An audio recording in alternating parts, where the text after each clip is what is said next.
रुपिया कहिलो तू सह कि एहने जवानी हमारे डाहता कह। औरतिया कहते कि तू 2-4 पैसा कमाए खातिर दोहा कतर जा, आइने जवानी बा जौन देवर के नामे होके जा रहल बा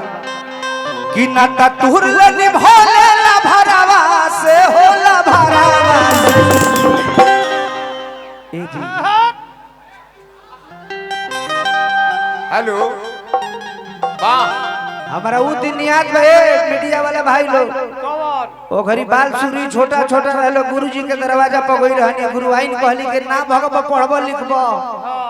बुढ़ियो भी बोलले रहली बात हमरा याद बा कि जाके पढ़े लिखेला त गीत गो नहीं तू अवतार सीख जाती।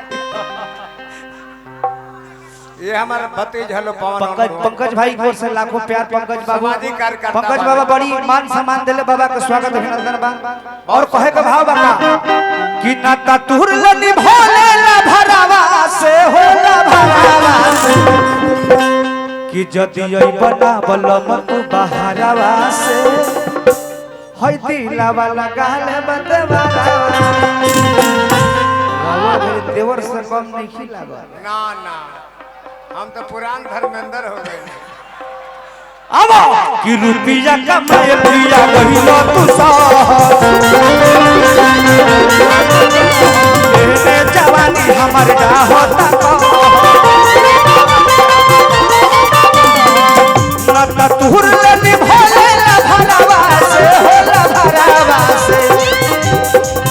नाता तुहर निभोले ला भरावा से होला भरावा से।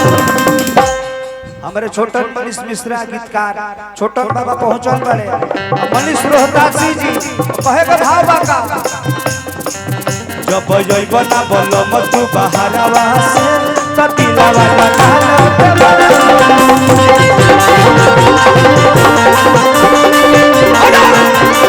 जदी जइब ना बोलो मत बहारावा से ततिला वाला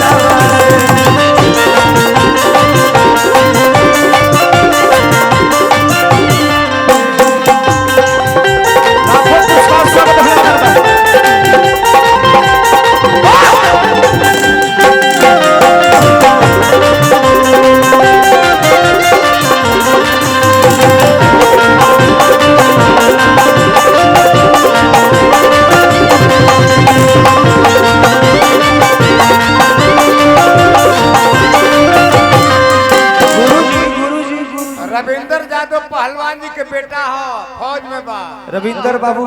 रविंदर यादव रविंदर यादव जी की ओर से पहलवान जी की ओर से रुखानी सिंह हमारे अरग से भैया लाखों रुपया दिले पुरस्कार स्वागत अभिनंदन बा कि हमारे जरता जवानी के लोहा पिया कजियन करता रजक दोहा पिया हो दोहा पिया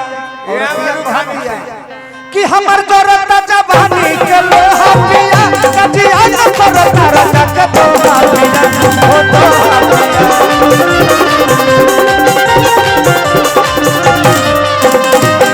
कि मन मानव न हो तारा डरावा से हो डरावा से ए फौजी साहब जति जइब ना बोलम तू बहारावा से तति दावा